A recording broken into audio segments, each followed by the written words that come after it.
Alright, here's some more email shares that you guys are going to receive while I'm away. Who knows where I am by now, today, what I'm doing.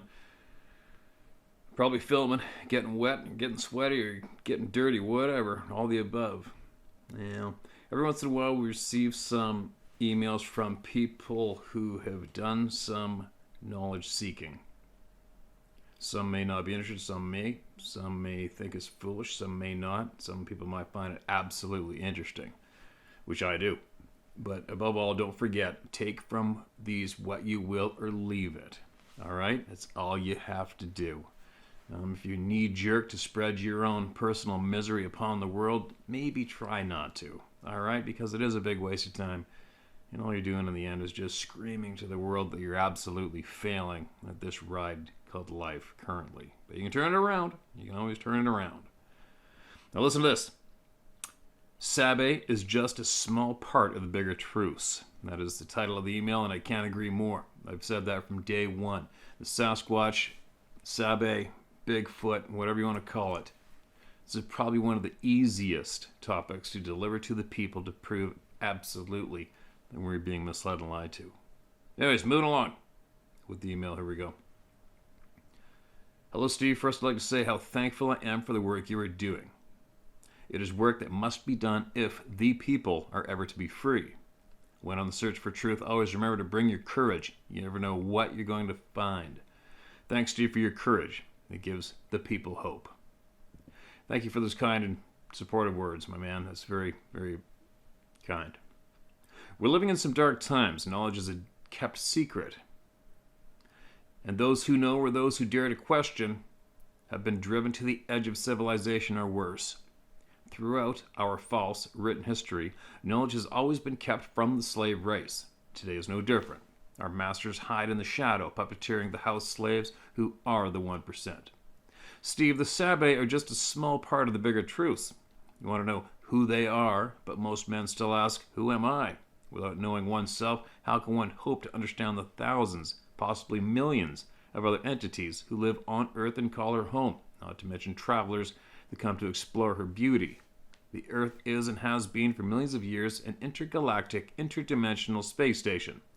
Earth's current rulers are dark ones, but there are many portals and ways to get to Earth. The dark ones can't guard them all, so Earth continues much as it has with comings and goings, and all the while the dark ones keep humans blinded and confused, cut off from themselves and all the world. The eternal question when seeking is, who am I? If you knew who you were, then you'd know who they were, Sabe are. Then they could trust you and not look at you with fear. The powers that be have been busy doing many dark things, one of which is cutting humans off from all that they are, putting fluoride in drinking water, calcifying the pineal gland, which is your connection to all the other worlds, your ancestors and your past lives. It is the connection to your soul. Humans are organic computers. Our DNA is programmed with O's and ones. There is already an internet that spans the universe. The ancients called this place, the spirit world. You must connect if you are to ever truly know. Decalcify your pineal gland. Practice astral body meditation. Go and with a humble heart find the elders. Some still remember, and there are some who can set upon you the path. When the student is ready, the master will appear. I heard you say, Steve, in one of your videos that we live many lives, but it is awakening to that which has lived those lives, that which you truly are. Gaia is shifting into higher frequencies, and soon there will be a great awakening. This is what the Dark Ones fear, the people waking up. These Dark Ones have created their own internet. This low-frequency weapon attacks our mind, body, and soul. Now a global virus, which they too created, produces more fear, also keeping our frequencies low. The vaccines they are giving us now are more of a just the same, dulling our senses and will. All the world is their stage. Media and politics are their tools. Lust and fear, their concubine. Let them struggle. They're desperate now. Their time is almost up. Have faith, my family, and hold on tight. We must travel through darkness to get to the light. Mitakeyue, Oisin, and Hokahe. Poem 1. Awakening to find the night not so dark and the silence not so quiet. As I take a moment to reflect upon the things I now feel, I come to realize the veil is gone again. Stretching forth my limbs, taking all things in, this is where my journey begins. Remembering I can see without my eyes and feel without my skin. As the memories of the past flow into the present, I can see the future, and as this great trinity unites within me, I come to understand all is as it is supposed to be, and this great destruction, which is happening in this time of darkness, will soon end. As night turns to day and the shadows will recede, and a new day, a new age will begin. Manly P. Hall sums up the rest of what I've had to say today. Quote, "We are citizens of eternity. We are the very life that in the beginning moved upon the face of the deep. We are that shining power that walked in the garden with the Lord. And we are the seraphim and the cherubim and the choirs of the ineffable. We are not gods. We are God exiled for a little while into the forgetfulness of ourselves, yet soon to awaken to the full measure of our splendor." End quote. Quote, "Only in truth is there sufficiency, only in reality is there power. The unity of life is man's great truth. All else is of little moment. We are immortal, and that our souls tomorrow may be at peace, let us rebuild our civilization. Let us establish our government of realities, our commonwealth of the wise. We as citizens of today are also the citizens of tomorrow. We are the life that shall throb in the communities yet to come, and we are the voice that shall speak in the senates of an unborn day. To that great life which is our true self, to that tomorrow which to us must ever be the now, let us dedicate our inner selves and achievements of our external natures." End quote. Keep up the good fight. Gaia bless. All right, thank you for that message, that email, and this is definitely going to strike a chord with many listening right now, and is also going to confuse many listening right now as well. So I will leave you with the end of that email is take from it what you will, or leave it, but make sure you listen to every single person that comes here to share with us. All right, everyone's voice needs to be heard. And that is how we are going to get to our truth. Now, what else do we have here? My last camping trip is the title of this email. "Hello, my name is Jacob. I live in West Virginia. I heard a story similar to my experience on your YouTube channel. This will be my first time sharing my encounter. One year I went camping with my girlfriend before she left to visit her mom in Florida. We were camping at a creek by my house, far enough from the bush I doubt anyone could hear us scream. Everything was going great until we fell asleep. Around 3 o'clock in the morning, my girlfriend woke me up scared shitless with tears in her eyes. She said, 'Babe, there's someone outside our tent.' I thought, who in the hell would be this deep in the bush at 3 o'clock in the morning? I noticed everything was dead silent. I heard heavy breathing along with footsteps. This thing sounded out of breath. Instantly, the hair stood up all over my body. These footsteps were definitely from something walking on 2 feet. Heavy footsteps at that. Anyway, I asked her what was going on, and she said she was woke up because she heard something and thought it was me, until she felt me next to her, and that's when she said, saw a shadow cross between our tent and the dim camp light, the dim campfire. It picked up my hatchet up off of a log and tossed it into the creek. We were then interrupted by what sounded like rocks being smacked together. Then, this is what really got me shook up. We heard a whistle that sounded melodic, but no human could sound like this. I can't describe it too well, but it's forever stuck in my head. Whatever this thing was had to be close, anywhere from 15 to 20 feet. I decided we would run to my house. I should mention my nearest neighbor is 2 miles down the road from my house. I'm actually tearing up just thinking about this experience as I write you. I got out of the tent, looked around, and didn't see a damn. I heard a log snap that sounded like a gunshot followed by a tree being pushed over. That's when I told my girlfriend we should go now. We left everything and ran, falling and stumbling in the pitch black. This thing was following us. When we'd stop, it would stop. Eventually, we got back to my house and talked about what had just happened. We were in shock. I'd say an hour later, my back spotlight was triggered, followed by a big bang on my window. This thing was fast. We eventually called the police and made a report after they searched around the house. I'm a hunter and an avid outdoorsman, This was nothing I'd ever experienced in 24 years. If you need more information, I could send you a copy of the police report. We never told anyone about this, not even my daughter. But I'm very wary when it comes to her playing outside and eventually put a fence up. This experience was so traumatizing that I didn't go back for my tent or equipment until 4 to 5 months later. When I arrived, everything was scattered, and a 4-man tent was upside down and broken beyond all recognition. Thank you, and we appreciate what you're doing for people, and parents need to be aware there's something going on. All right. Jacob, thanks for that email. And yes, there is something going on, and yes, parents need to be made aware, and yes, parents need to speak openly to their children and inform them honestly, because nobody else is going to do it. Trust me. Nobody else is going to do it. Can I explain why it is these things do these things to us, and especially at nighttime? I haven't a clue. Why do they always usually choose after dark? I haven't a clue. When you're that big, that skilled, that intimidating, and outclass us little weird humans that much, I do not know why they prefer to take the advantage over darkness than they do light. I really don't get it. But here's another one. Thanks for writing in, man. And if you want to send in any more to help the people, you think it'll help the people, go ahead. All right? You're very welcome to just keep it flowing. All right. Dear Steve, okay. A mere 3 on a scale of 10 interest in rocks being thrown. Yep. Lukewarm interest in this part of the topic, I'd say, and that's just about right. But building a support system for all the people out here who have had and who will have very troubling experience or a potentially life-impairing or crippling experience of life-changing fear or worse to the level of clinical PTSD, and that way too many people have already experienced this, is the real focus. So, of course, it's all real. But can you actually get over the facts soon, folks?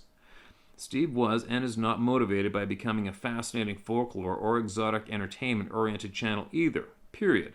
Nor is his channel topic being presented primarily as one of the fascinating, perplexing mysteries of life-type orientations. And if that's weird to you, or even disappointing to you, then that's really funny and ironic then, isn't it? Rather, we simply are being presented here with a brand new fundamental opportunity to learn how to reinterpret and reorient to something very different in our life learning. Differently, which is also ironic. All this is in a basically new and different moral compass type orientation for far too many people. So it's all about caring about how people really feel, folks, and an opportunity to learn how to see something odd completely differently for many of us right here in our actual day-to-day living opportunity along with others. Read the next sentence as you, Steve, look up into the camera while reading and say, "Don't you get it, folks? LOL. Can we just all pause, please, reflect, and please reconsider learning to reset our existing beliefs and adjust our basic viewpoints, please?" Well, that's kind of ironic. This is one of the very few times I'm reading without the camera on, isn't it? There you go, I read it. It's not about how many rocks have been thrown at him or even more so anyone else. And it's not even about our personal earth-changing realization that these relatively unknown peoples are indeed just as real as you or I, or maybe even more so. So isn't that an interesting idea? So please get beyond the basic 101 level of belief versus disbelief as soon as possible, because there are many people out there who are in serious need of, and more will be in need of, real, substantial psychological and emotional support and help in dealing with the trauma of unexpectedly seeing or encountering one of these relatively unacknowledged and shockingly different looking and acting people and beings. And almost as importantly, that there are indeed commonly unacknowledged, radically different types of peoples living and roaming freely in and out of our woods and deserts that our governments and learned scientists won't widely acknowledge, and very importantly, why not? And that some of them even pass in and out of other dimensions and have supernatural capabilities. Sure, it's something to think about. But, yeah, okay, it's probably not more fascinating than the rumored reports among Steve's buddies that Steve eats tofu for lunch and dinner, and that his girlfriend just skips lightly through the forest to bring it to him whenever he often forgets it after spending all night at her place. Lucky son of a bitch. Okay, that was kind of funny. But seriously, I only write this to give Steve a break and having to repeat these all too new ideas for many over and over again. for the rest of the life of his channel. LOL. So, love you, Steve. Laugh my ass off. All in the power of God. Edmund, thanks for that email, my man. Thank you for the support and the words to the people. I hope they listen. I hope they pick up what you're saying, because I do. Moving along. Mark this one as read so I don't get shit on, although I get shit on no matter what. Here we go. Hi, Steve. Thanks for all you're doing for us. It feels really good to be heard and, most importantly, believed. Sometime back, you asked if it was possible to see through others' eyes. First Nations culture says that in the spirit, one can see the past, present, and future.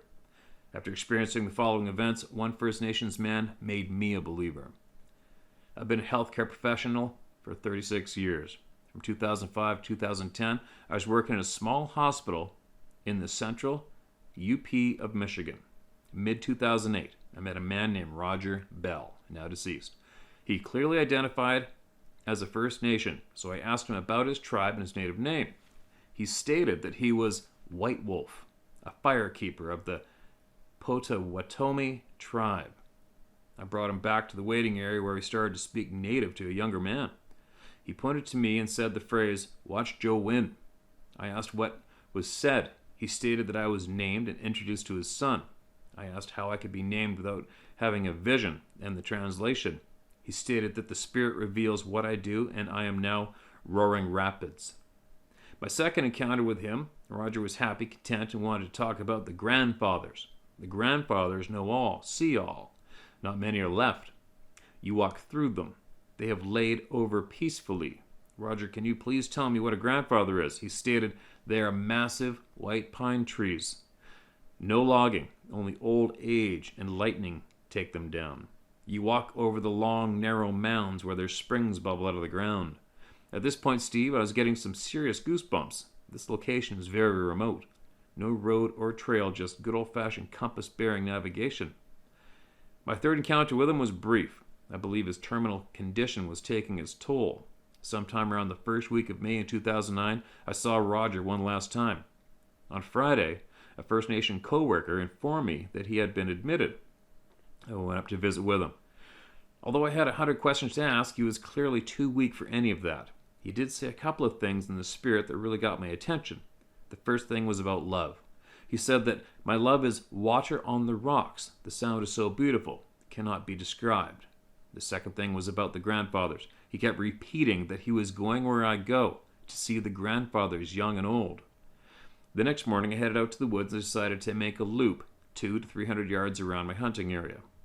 I knew that I would be able to see more in the thick areas because the leaves were not full yet. I came across a winter deer kill that was picked clean. It had to have been some tough, wet going, so I decided to do a half circle to higher ground and take my safe out southeast heading. While checking my compass, wind direction, and sun position, I noticed a lone white pine about 25 feet high. I could not see the mature seed tree. I started to scan the horizon and make wide circles around the tree. About 40 yards out, I saw the top of a massive white pine. I went back to the young tree, took a compass bearing to the large one. They were about 100 yards apart, and there was 2 places where I could see them both at the same time. I've had at least a dozen encounters / incidents with Sasquatch beings within 500 yards of this location. In my humble opinion, I believe First Nations, sacred native lands, and Sasquatch are all connected. I hope that my account to Roger Bell was not disrespectful to the First Nations communities. I also would like to encourage them to comment on how to pass safely and respectfully through sacred native lands. I did a little digging to check myself. Leatherneck.com shows that Roger Bell was a Marine and a retired law enforcement officer. He passed away Saturday evening on the 9th of May 2009 after a lengthy illness. I will always wonder if he was a medicine man. God bless you, Steve, and thanks again for all you're doing. Respectfully, Larry Hinsala. Larry, thanks for that. Thanks for that email into the people, man.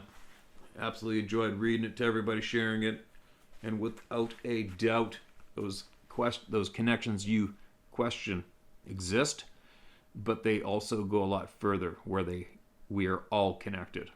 We are all connected, all of us and everything. I'm Absolute firm believer. No one's left out unless you choose to be left out, as far as I'm concerned. But anyway, moving along to another one. Summer of 1979. I see the following story has nothing to do with Sasquatch, but a story you may find interesting nonetheless. It was summer of 79. My dad and I were on the back road somewhere on the shores of Georgian Bay, where we were hauling a trailer full of crap to the dump when we came across something in the middle of the road I'll never forget. Ahead of us, there was a car stopped on the opposite side of the road with its hazard lights flashing and a person standing beside a huge mound of what looked like dirt blocking both lanes. As we got closer, I remember the look on my dad's face. Holy F! It was a living, breathing Ankylosaurus, or so I thought. It was a snapping turtle. My dad estimates around 500 to 600 pounds in weight and a shell of approximately 5 feet in diameter. I never knew such a thing existed, and as far as I know, they do not grow anywhere near that size. We got out of the truck and walked up to this thing. I could see the other guy on the opposite side of the turtle was stunned, mouth agape. He didn't even acknowledge our presence. You could see underneath the mud and vegetation still in his shell, numbers and letters, kind of like serial numbers, painted on its shell. People know of this giant ancient creature and they've been tracking it for a long time. I assume by MNR or someone else. Spikes 3 inches tall along the spine and perimeter of his shell. Spikes 5 inches tall at the tip of the tail, tapering down to 2 inches at the base. 1-inch spikes forming its eyebrows. It's an image that has burnt into my brain since the age of 7.